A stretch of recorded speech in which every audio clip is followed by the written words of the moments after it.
સ્વાગત છે તમારું મમાજ રસોઈમાં। આજે હું તમારી સાથે શેર કરીશ ગણેશ ચતુર્થીમાં ગણપતિ બાપાને થાળ ધરવા માટે ઉપયોગી થાય એવા ગોળ ચૂરમાના લાડુ। તો વિડીયો સારો લાગે તો શેર કરજો, લાઈક કરજો અને મારી ચેનલને સબસ્ક્રાઈબ ન કરી હોય તો કરી દેજો।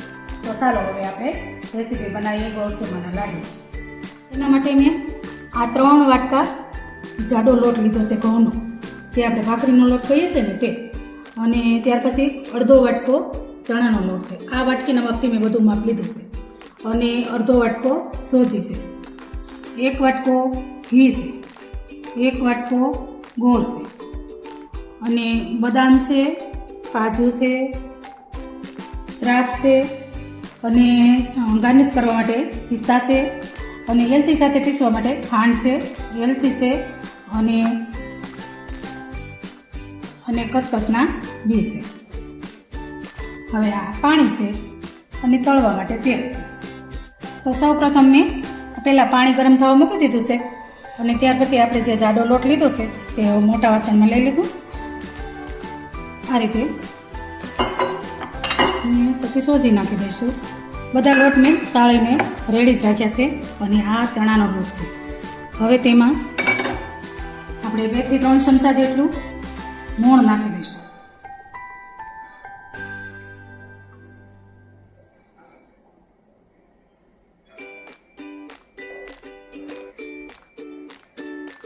આ રીતે મોણ નાખી દેવાનું છે।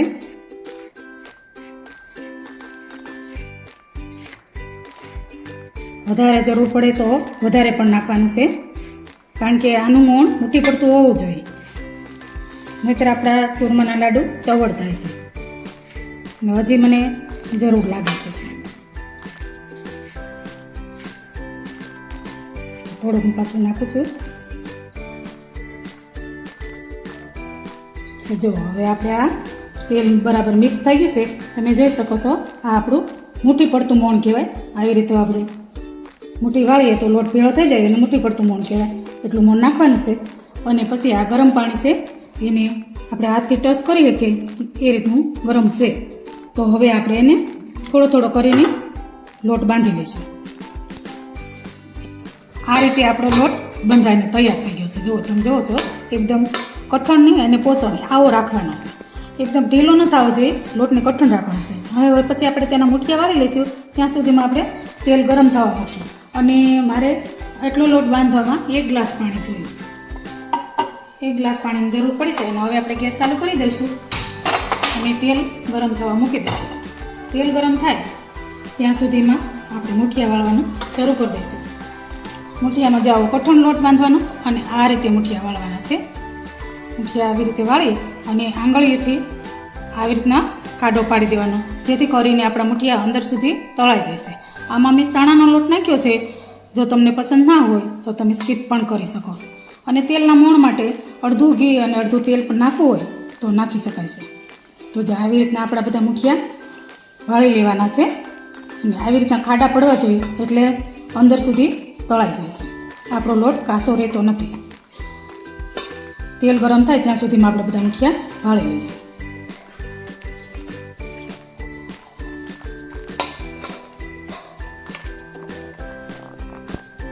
જુઓ, આપણે બધા મુઠિયા વળાઈને રેડી થઈ ગયા છે। જો આટલા લોટમાંથી આટલા મુઠિયા બન્યા છે, અને આપણું તેલ પણ હવે ગરમ થઈ ગયું છે। તો હવે આપણે મુઠિયા પણ તળી લઈશું। તેલ એકદમ આવવા નથી દેવાનું, નહીંતર આપણા મુઠિયા લાલ થઈ જાય અને અંદરથી કાચા રહી જશે, એટલે ધીમે ધીમે ચડવા દેવાનું છે।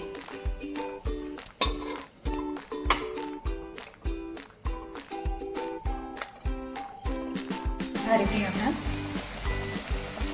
મુઠિયા તળાઈ રહ્યા છે, અને એને ધીમે ધીમે ચડવા દેવાના છે, જેથી કરીને અંદર સુધી તે પાકી જશે। એકદમ લાલ પણ નથી થવા દેવાના, અને અંદરથી કાચા પણ ન રહેવા જોઈએ, એ રીતે આપણા મુઠિયા તળવાના છે। તો એવી જ રીતે આપણા બધા મુઠિયા તળાઈને રેડી થઈ ગયા છે। એકદમ રાતા પણ નથી થવા દીધા, અને અંદરથી આપણે જોઈ લઈએ કાચા પણ નથી। જો તમે જોવો છો, એકદમ સરસ રીતે તળાઈ ગયા છે ને। હવે એને થોડા થોડા ગરમ છે ને ત્યાં જ આવી રીતે આપણે ટુકડા કરી લઈશું, ટુકડા કરી એટલે હું બધું ઠંડુ થઈ જાય અને ત્યાર પછી આને મિક્સરમાં આપણે ક્રશ કરી લઈશું. બધા આમ ટુકડા કરી લઈશું અને પછી મિક્સર જારમાં ક્રશ કરી દરદરો ભૂકો બનાવી લઈશું.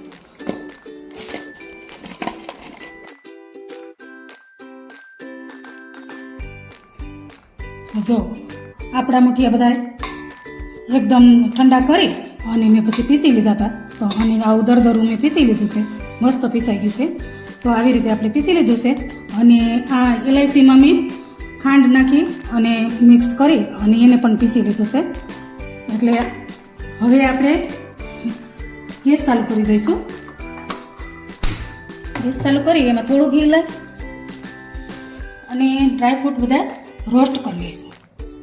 પહેલાં આપણે 1 ચમચી 1 થી 2 ચમચી જેટલું ઘી લઈશું અને ત્યાર પછી ડ્રાયફ્રૂટ રોસ્ટ કરી લઈશું.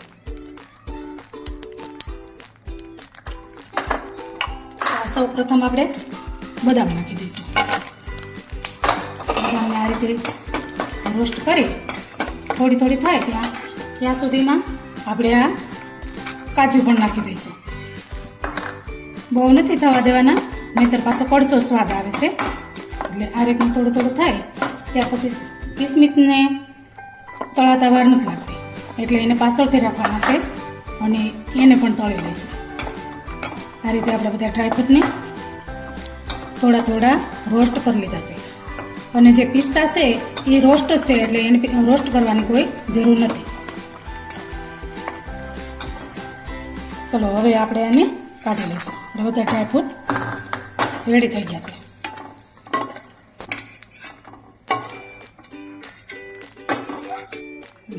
હવે આપણે આ ઘી નાખી દઈશું. પહેલાં આપણે આટલું જરૂર મુજબ નાખીશું. જો ઓછું પડશે તો પાછું લઈશું અને તેમાં આ આપણો ગોળ સીણેલો છે એને નાખી દઈશું. આ રીતે આપણે ગોળ નાખી હવે તેનો પાયો કરવાનો છે. પાયો કરવાનો છે, બહુ આકરો પાયો નથી કરવાનો એનો. જ્યાં સુધી બબલ્સ આવે ત્યાં સુધી એનો પાયો કરી લઈશું. જો હવે આવી રીતે આપણે થોડી વાર હલાવશું ને એટલે આપણે ગોળ ઓગળી જાય છે. બરાબર ગોળ મેલ્ટ થઈ જવો જોઈએ. બહુ પાયો લેવાની છે, આકરો પાયો લેવાની કોઈ જરૂર નથી. આ રીતે હલાવતા રહીશું. જે તમે જોવો છો બબલ્સ થવા માંડ્યા છે.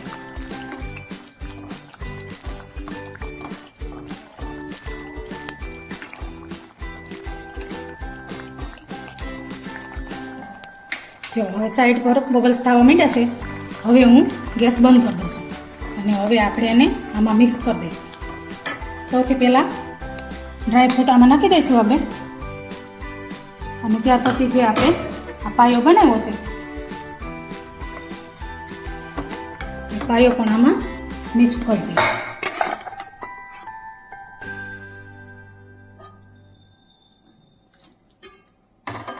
હવે એને આ એલાયચી પાવડર છે એ નાખી દઈશું. તો આપણે આ ગોળનો પાયો બનાવ્યો હતો તે ચૂરમામાં મિક્સ કરી દીધો છે. જો તમે જોઈ શકો છો આ રીતનું આપણું ચૂરમું મિક્સ થઈ ગયું છે અને આપણા લાડુ પણ જો ઘીથી એકદમ ઘીથી તરહ બન્યા છે. તો ચૂરમાના લાડુ છે ને આવા બને ને તો જ આપણને મજા આવશે. ઘી એમાં વધારે જોઈ ઓછું નાખશું અને ભરભરા થશે ને તો નહીં મજા આવે. તો થોડી વાર પછી ઘી એબ્ઝોર્બ કરી લઈએ અને હવે હું એને આ મોલ્ડથી હું લાડુ બનાવી લઈશ. આપણે મોલ્ડથી લાડુ બનાવી લઈશું અને તમને જો હાથથી ફાવે તો હાથથી પણ બનાવી લેવાય. અને હું અત્યારે મોલ્ડ લઈશ અને એમાં હું થોડો ખસખસના બી નાખીશ, કારણ કે ઉપરથી સ્પ્રેડ કરશું ને તો ખરી જતા હોય છે. તો આપણે આ રીતે આવી રીતે નાખી અને આ પછી આ રીતે ચૂરમું આવી રીતે પ્રેસ કરી જો બરાબર રીતે પ્રેસ કરી લઈશું. અને હવે આપણે એના થાળીમાં હળવી 2 વાર આવી રીતે કરશું ને એટલે નીકળી જશે. હવે એને આપણે પિસ્તાથી ગાર્નિશ કરતા જઈશું. સરસ ઉઠાવ આવશે. એવી રીતે આપણે બધા મોલ્ડમાં લાડુ બધા તૈયાર કરી લઈશું.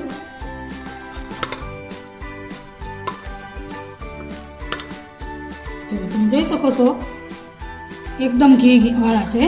અને જો ચૂરમાના લાડુમાં ઘી ઓછું હશે ને તો તમને મજા નહીં આવે જરાય. અને આ રીતે તમે ઘી વાળા હશે અને આ થોડી વાર પછી કોરા પણ થઈ જતા હોય છે. એટલે ઘી તો એમાં પૂરતા પ્રમાણમાં જોઈ જ છે. જો આ રીતે આપણે બધા બનાવી લેવાના છે.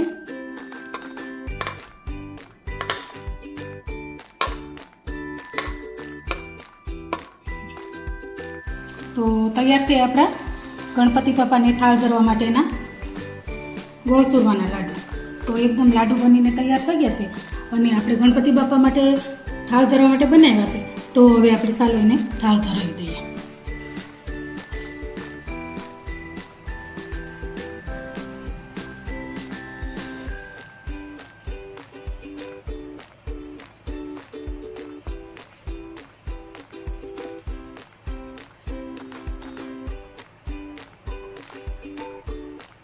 તો આપણે ગણપતિ બાપાને થાળ ધરાવી દીધો છે.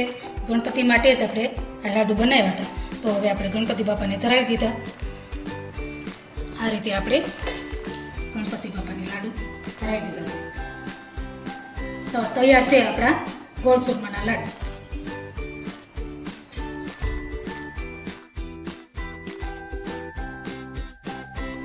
તો તૈયાર છે આપણા ગોળ ચૂરમાના લાડુ. ગણેશ ચતુર્થીમાં ગણપતિને થાળ ધરવા માટે ઉપયોગી આવે એવા ગોળ ચૂરમાના લાડુ. તો મારા ગોળ ચૂરમાના લાડુની રેસીપી તમને કેવી લાગી તે મને કમેન્ટમાં જરૂરથી જણાવશો.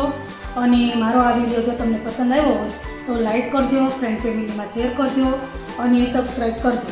અને હવે ફરી મળશું આપણી નવી રેસીપી સાથે. Thank you.